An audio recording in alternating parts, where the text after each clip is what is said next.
Ya estamos. Muy bien. Buenas tardes. Bienvenidos a nuestra segunda sesión del día de hoy con nuestra invitada to Mexico.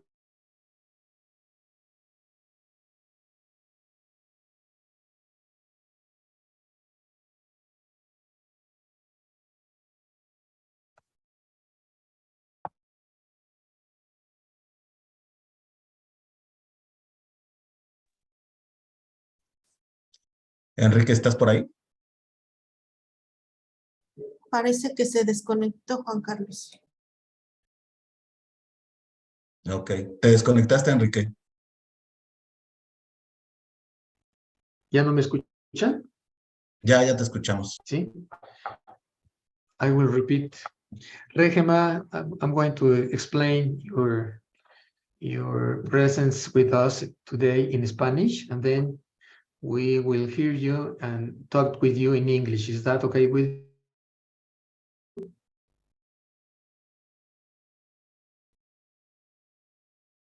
sound? Sorry, so sorry.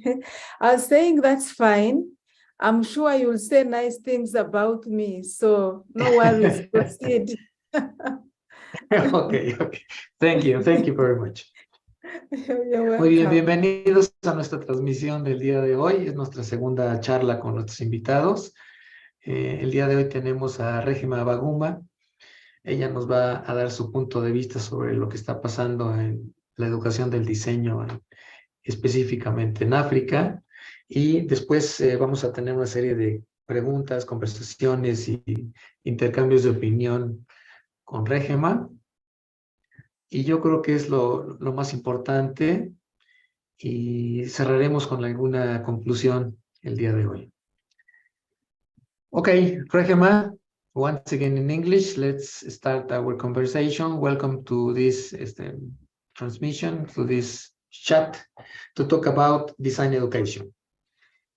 And let's start with your first points of view about how do you see design education in Africa, specifically in your country, and then let's try to see if we can cross ideas between Mexico and what's happening about design in your country, okay? All right, thank Go you, ahead. Enrique. Oh, thank you. Design education, first of all, Carlos knows I am from computing IT, the IT discipline. So I'm not from the industrial design discipline, but in my university, we have a school of industrial and fine art. We have that school. It's an independent school. We also have, of course, human computer interaction design. That's in my school, School of Computing and IT. So those are the two key aspects of design which we have in my country, and I believe throughout Africa. Those are the main. We also have architecture. We have architecture programs in architecture, and actually architecture and industrial design and fine art, they are in the same college. They are combined. Yes. So those are the three aspects I see in my country about design, three main key aspects about design education in my country.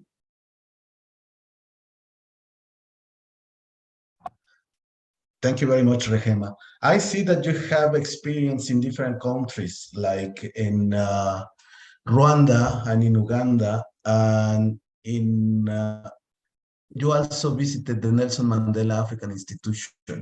So based on that knowledge, do you think that there is a general approach of design in Africa? Yeah, sure. Nelson Mandela Institute of Sciences is based in Tanzania, and Okay. Rwanda. So Rwanda and Tanzania are in East Africa. We are one region of Africa, East Africa. and we have so much in common. So I can confidently say we have the same patterns in education. Okay. Yeah, I'm quite familiar, yes, with the education system in Rwanda, education system in Tanzania, and Kenya. Okay. And Yes. as an introduction, you can tell us a little bit about how you see human-computer interaction and the relation of human-computer interaction with design. With design, definitely we share a lot in common, and most of the foundational principles are the same. Of course, industrial design came before human-computer interaction. And when human-computer interaction was born, a lot of the principles, theories it uses are from industrial design. Okay. And based on your knowledge, what are you already told us that design has a particular college in your university, but can you explain us a little bit more about the structure of your university in terms of human-computer interaction and the School of Design? These two are based in different colleges. Our university uses a collegiate structure. We have 9 colleges and different disciplines. Related disciplines are grouped together under the same college. Like I said before, industrial design and fine art is combined with the with engineering and engineering, where we have architecture, we have civil engineering, electrical engineering, and mechanical engineering. But I think the main connection was architecture. The reason why it was taken to that college is because of architecture. Then in my college, we have computing and information science, all courses around computing and information science disciplines. That's where they are. I must say, industrial design and fine art is much stronger and is much older. It's been around for a longer time. So it's more mature than human-computer interaction. Like we do not have a program on human-computer interaction in my university. We only have courses which are part of the other computing courses, Okay. not an independent program on human-computer interaction. Okay. Yes. And there is interaction between the different colleges? It's not strong, I must say. It's not that strong, unfortunately. Yeah, Okay. it is still weak, which is a shame. We should have, but I think the reason why it's not that strong is because the human-computer interaction aspect is not well developed yet. It's not that developed. Yes. Okay. And probably I need to find out about this. The School of Industrial Design and Fine Art is also not yet much into human-aided, computer-aided design and into human-computer interaction design-related kind of aspects. I think they are more still focused on the traditional design aspects. Okay. But this is an interest. This is something I should find out why we are not yet talking to each other and see where do we need to talk with each other and combine synergies. So it's something I should follow upon and see you. Thank you for bringing this up. Yes. Sorry, I think that I have internet connection problems. So if I disappear, maybe Claudia, you can help me out. Sorry. But okay, we can continue. Can you tell me what are the courses that you teach and if you teach at undergraduate level or postgraduate level? I teach at both undergraduate and graduate level. I have taught various courses, both in human-computer interaction and outside human-computer interaction. I have taught usability, web design and usability. I have taught human factors in information systems design, human-computer interaction itself at undergraduate level, user interface design. Have I forgotten any software testing? I think so far mainly the ones related to human-computer interaction or interaction design. These are the ones I have taught. Mm-hmm. So many of these courses are really design-oriented. So for example, usability or user interface design or software testing. How do you approach these courses in your university? In terms of what? In terms of, I don't know, maybe design methods or tools, particular tools, or in terms, for example, in general concepts such as user experience? Of course, we have prescribed curricula. That's what we follow. We have prescribed curricula, but mainly we employ user-centered design methods, participatory design, universal design principles. We also look into digital inclusion using principles like web content accessibility guidelines, etc. Of course, user experience, usability evaluation. Yes, those are some of the key approaches. We employ prototyping as a means of ensuring early user involvement in the design process, etc. Okay. And in terms of artificial intelligence, do you address it in any way? Artificial intelligence, personally, and a few other colleagues in my research group, we have started a strand on AI ethics and responsible AI. Okay. Yeah, it's a new strand. I can't say it's already well developed. We have started looking into AI ethics and then responsible AI in our information systems group, whereas the other group is more focused on hardcore artificial intelligence. Yeah, we have an artificial intelligence lab,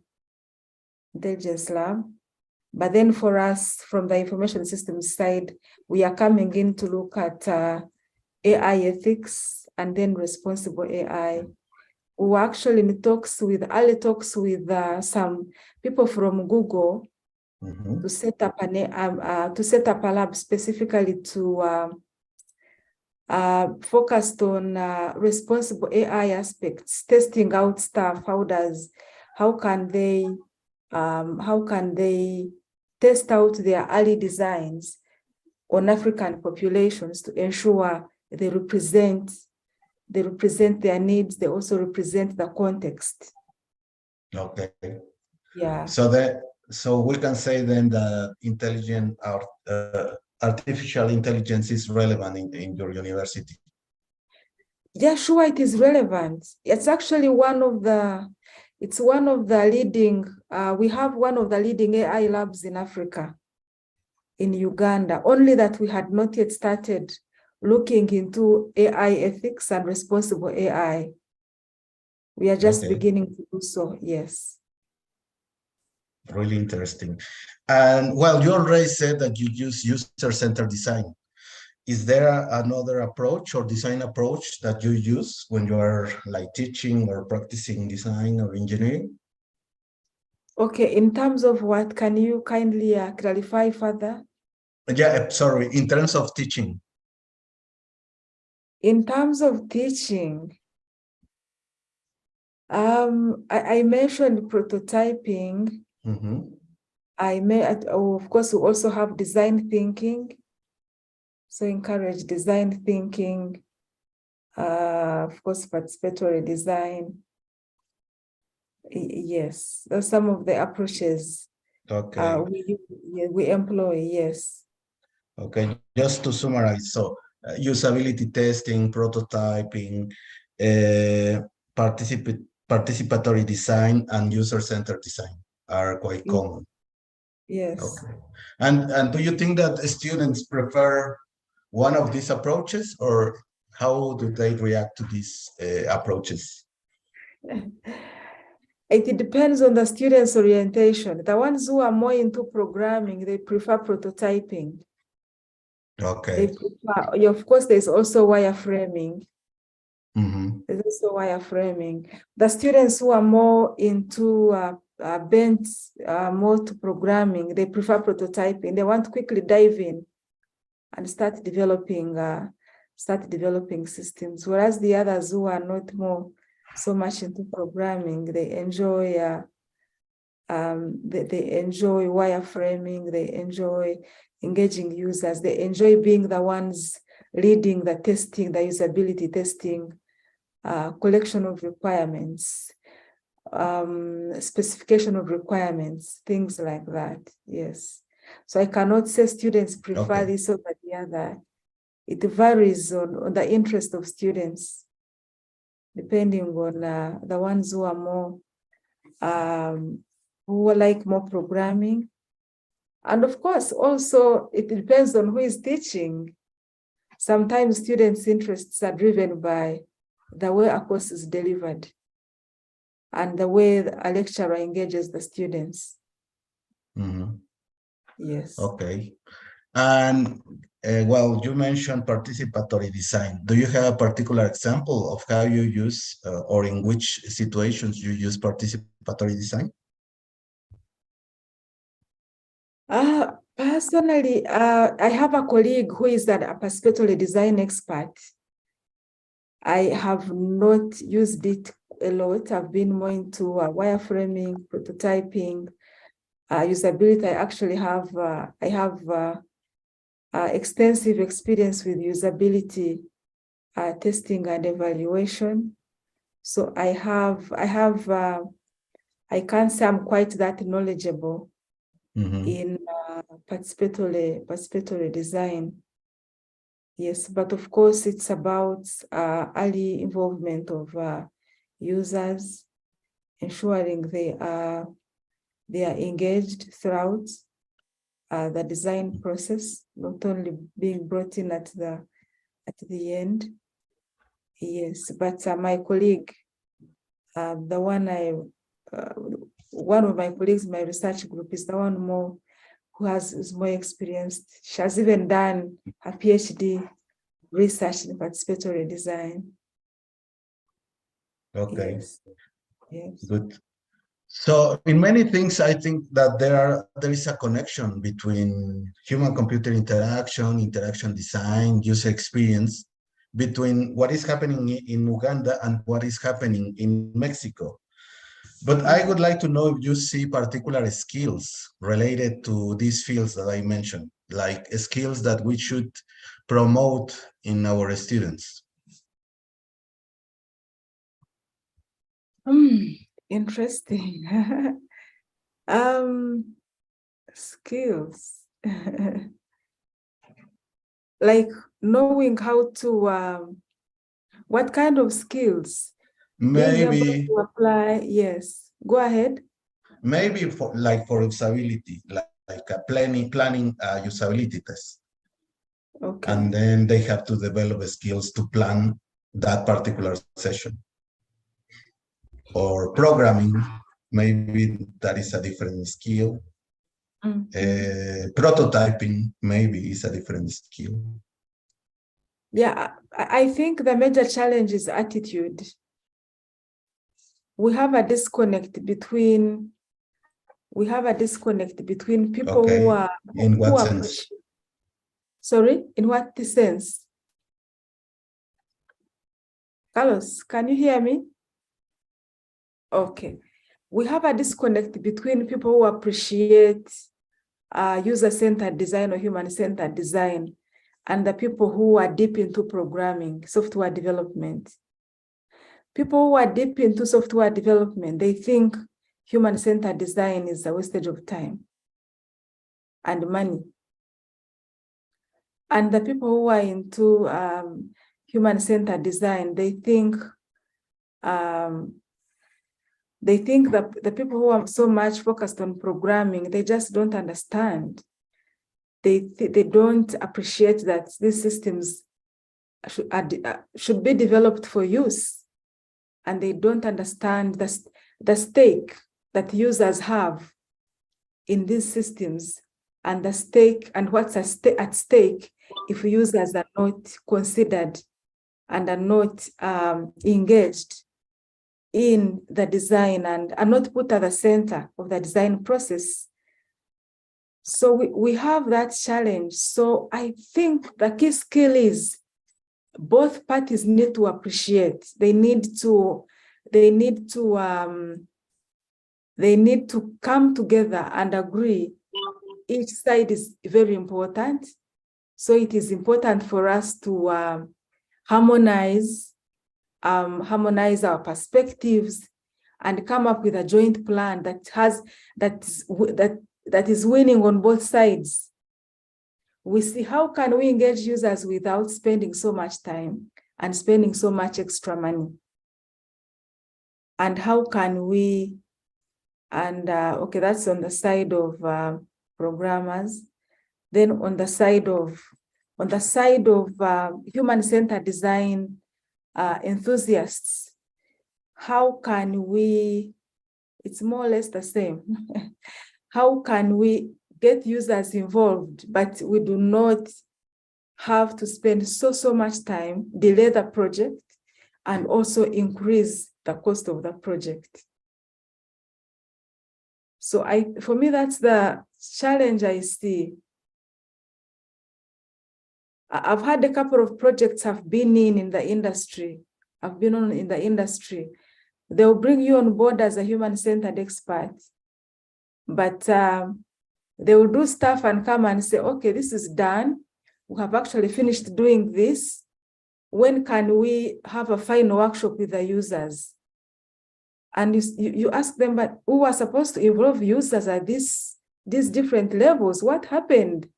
Why did you proceed and develop Marathon without engaging the users at different points and getting to know their input, getting to know their views about the different features of the system and how these different features would work, or how they would want these different features to work? And the answer is normally there was no time. We didn't have money. Involving users is very expensive. The funders wanted the output out quickly. So we have that problem. I don't know whether that makes sense, but that's the best way I can put it. Carlos left. So yeah, I don't know if he's still hearing, but it makes sense. But I can take over otherwise. okay. Thanks so much for that answer, Rehema. I think from our guide, we are missing one question, and then we will also have some questions by the audience. But we're thinking of what are the challenges of the future or for the future of design? Can you identify some already now? Okay, the challenges of the future. One, of course, we have considering diversity.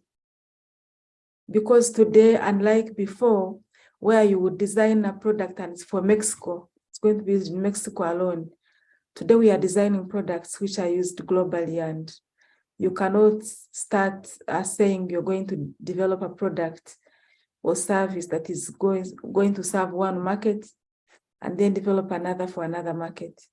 So we have to consider diversity. We have to understand different cultures. We have to understand different contexts. And I was glad Google was reaching out, was interested in understanding the African market. So we have to understand the challenge is going to be, you are going to be seated in Mexico. If you're designing a global product, you have to think beyond the borders of Mexico. You have to think about the context and the people you have even never met anywhere, not even via Zoom, like you've seen me and had me talk. So you have to know who they are, what their work context is, the context in which they will be using your product or services, their connectivity issues, technological environment is very important. Their culture is a big deal. There are certain things I may do here, and if we were to spend a whole day together, there could be things I may do and you'd find weird. And probably the same applies to you. And to me, that would be very normal. And same if you came to Uganda, if I came to Mexico, there would be things which I could do and which I could see and would shock me, and the other way around. So we need to understand all those differences across cultures as we design for a global market. So it's a challenge. Then we also have multidisciplinarity. As technology now is being applied across different sectors, and different disciplines have different things to add to design, we need to embrace multidisciplinary teams so that we have this different expertise enriching the design so that we can come up with more robust designs. I'd like to have to make a follow-up question based on what you've been talking about on multiculturality. Yes. And the need to, of course, you might be designing for somebody you don't know at all in a global sphere. But could it also be that we will continue or start designing for our own contexts as well? Like, do you think there are specific skills that a designer will need to develop in Uganda because their context will be Uganda, and which might be very different from a European designer living in Europe? Certainly, that would be the best, because you understand better your context, you understand better your people because you're one of them. But unfortunately, because of the imbalance we have in the world, us in the developing world, we are mainly consumers. And it's even becoming worse with AI and other emerging technologies. We do not have the expertise to develop for our own context. That's why the Googles are based in Silicon Valley in USA, the Facebooks, and we are seeing many others like that coming up. So that's why in the spirit of responsible tech design, responsible AI, these tech giants, they must get out of their comfort zones and come and understand, set up labs in these contexts, work with the locals in order to understand their context and design for the right context in these environments. Right. And do you think you will be, or you are already somehow preparing your students for a future like that? Yeah, we try. I can say we try. We are still challenged. We are challenged with infrastructure, of course, with also expertise. Thin on ground, we don't have enough access to latest research in the areas. We are overloaded. We don't have enough time to engage in research. You are teaching, you are in administration, you are researching. So we do not have that much time. Whereas in the West, they have a lot of time to engage in research. So they are always ahead of us.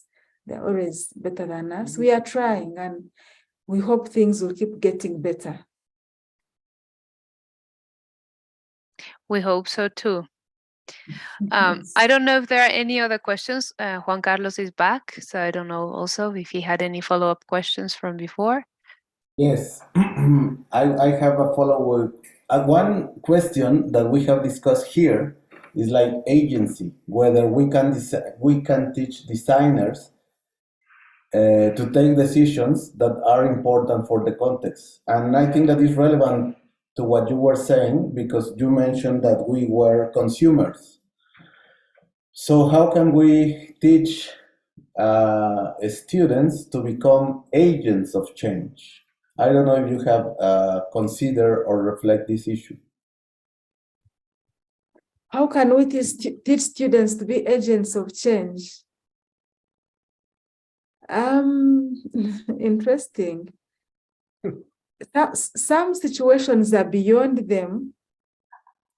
They are beyond them because we need adequate local expertise, AI engineers to be developing these AI products and services.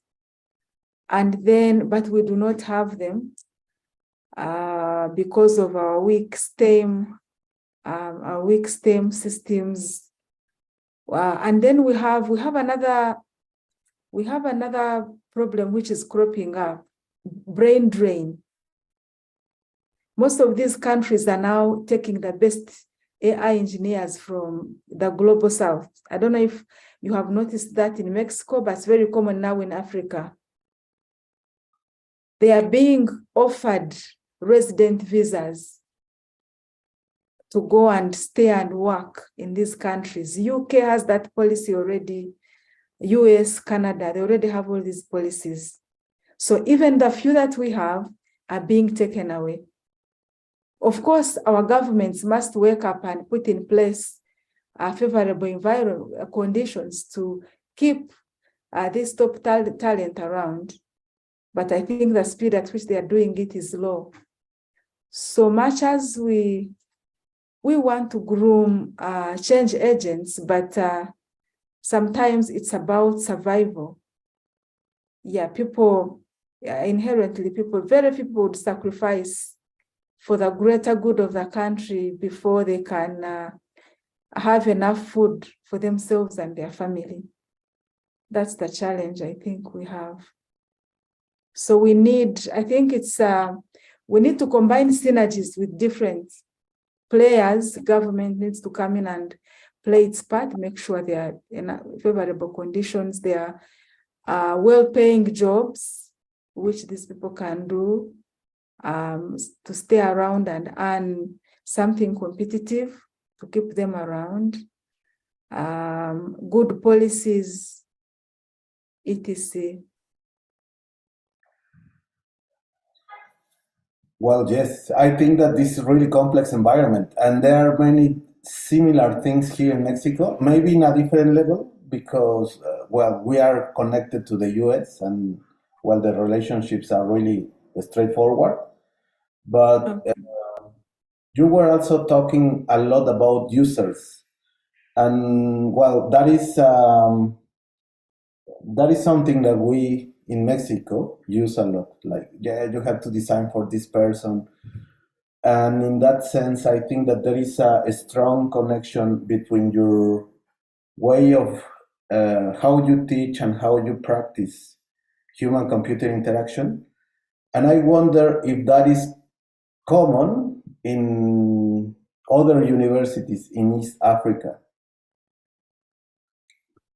How we teach and how we practice. And if you engage with users regularly.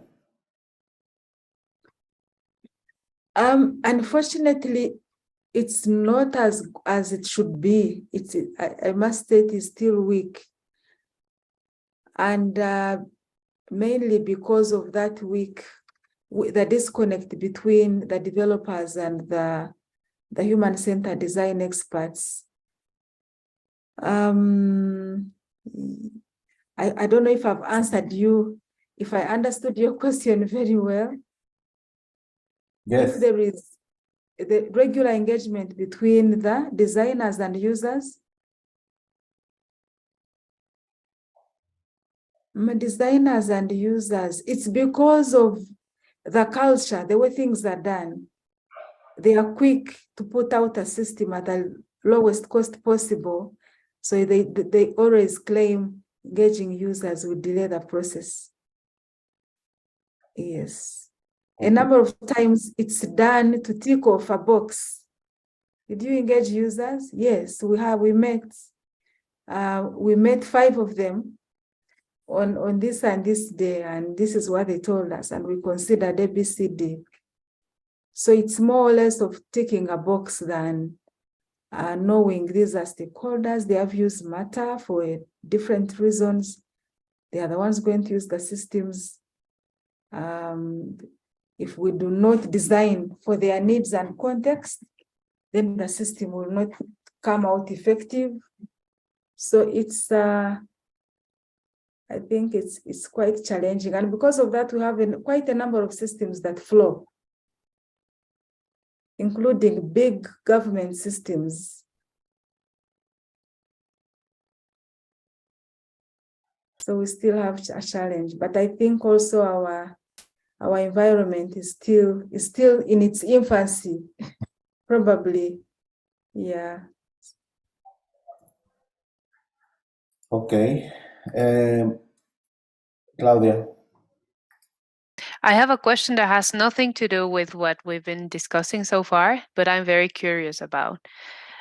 The field of decolonizing design or designs of the South has become really big in Latin America and in Mexico. And I wonder if something similar is happening on your side of the world. Decolonizing at a small scale, it's happening, but on a small scale, I must say. Yeah, we need more synergies to make it bigger and grow it more. Yes. Maybe there's an opportunity area for Mexico and Uganda to explore. Yeah, sure. We could pick some best practices from you. Yes.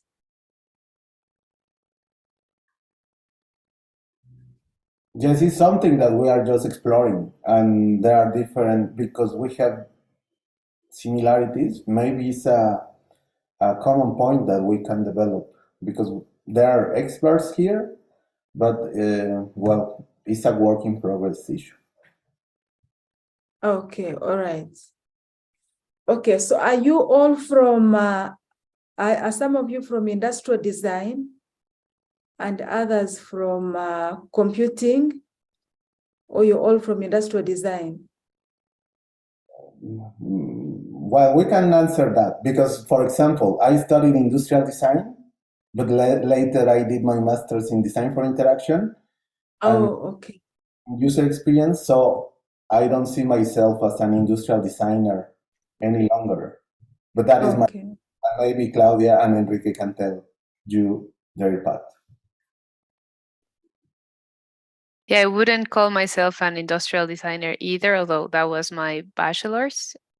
I later studied applied art and design for my master's. And then I moved towards more of this social side of design with co-design, design for sustainability, and that kind of thing.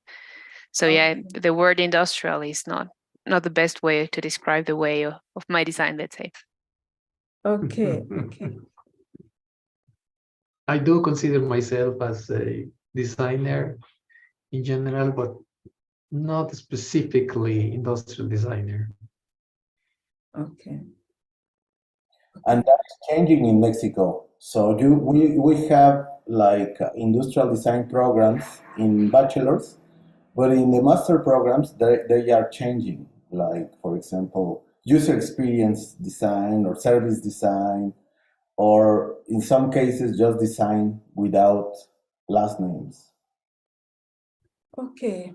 But I think that's a very good mix where your background is grounded in industrial design, and then at master's you specialize.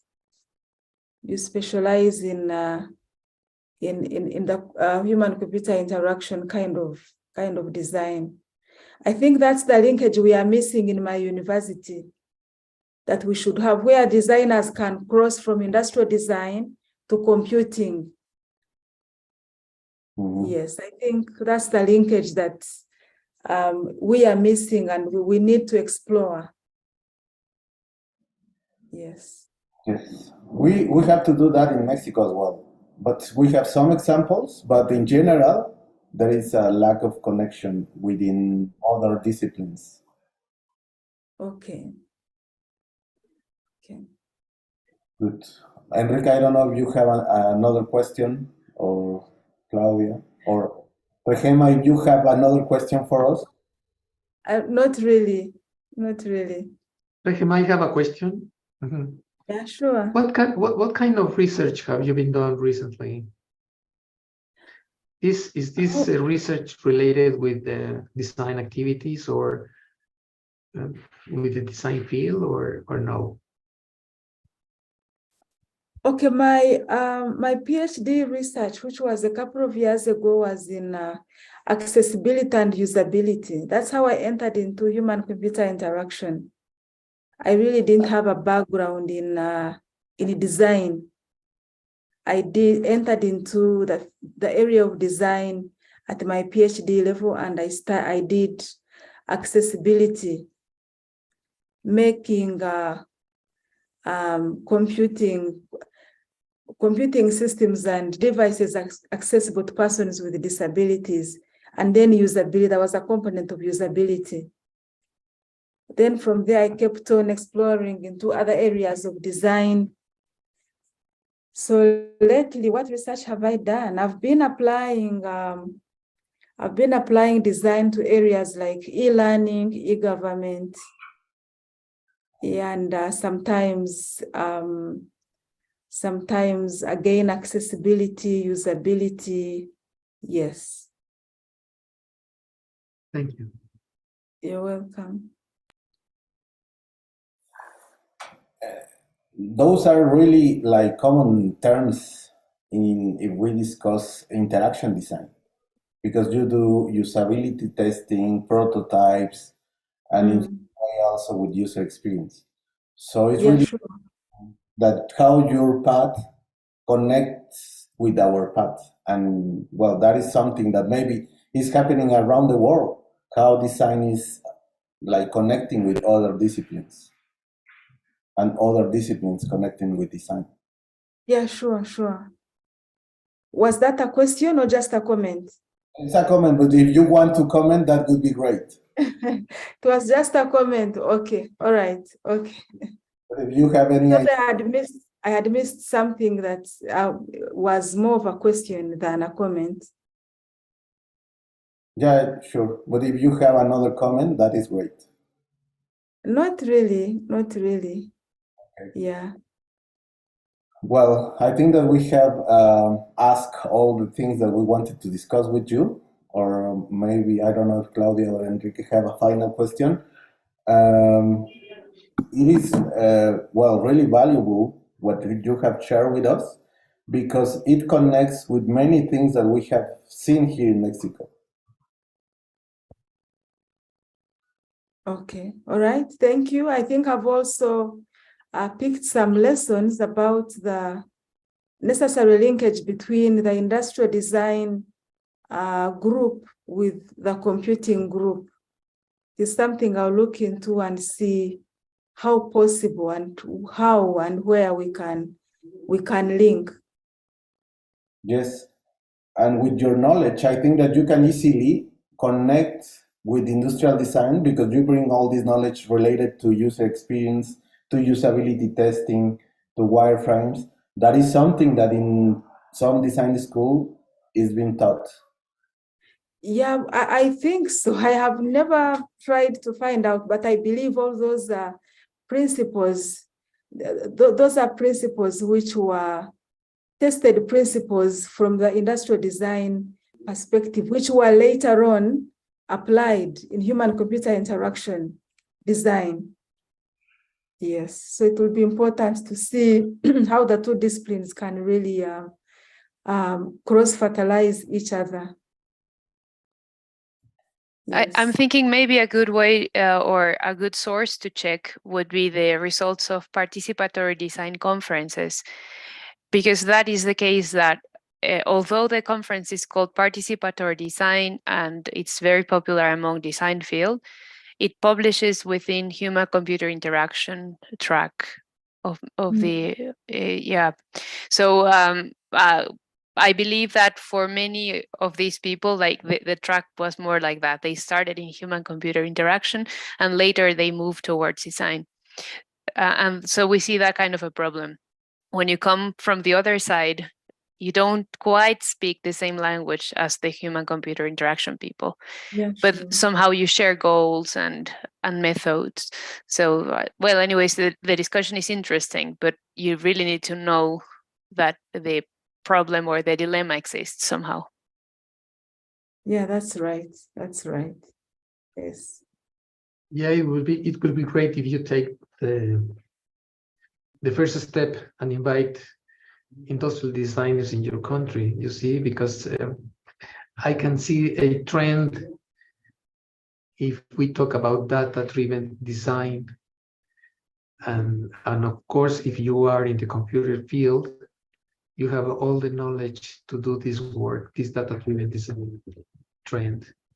Mhm. Okay. Yeah, true. Very true. Yes. Okay. Well, it seems it's all for today. Yeah, it's been really nice to talk to you and meet you, Rehema.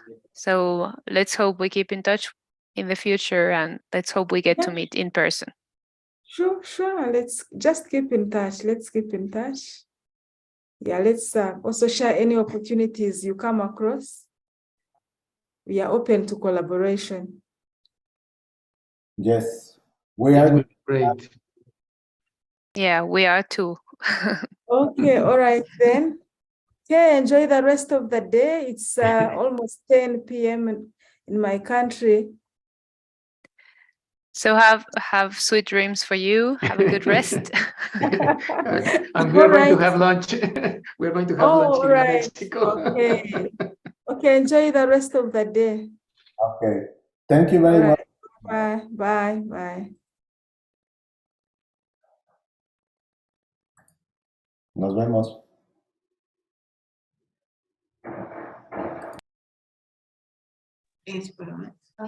Hola, hasta mañana. Nos vemos, Andrita. La siguiente es mañana, ¿verdad? Sí, a las 12. ¿A las 12? Sale. Sí, a las 12. ¿Sí me escuchas? Sí, perfectamente, sí. Ok. Bueno, hasta mañana. Adiós. Bye.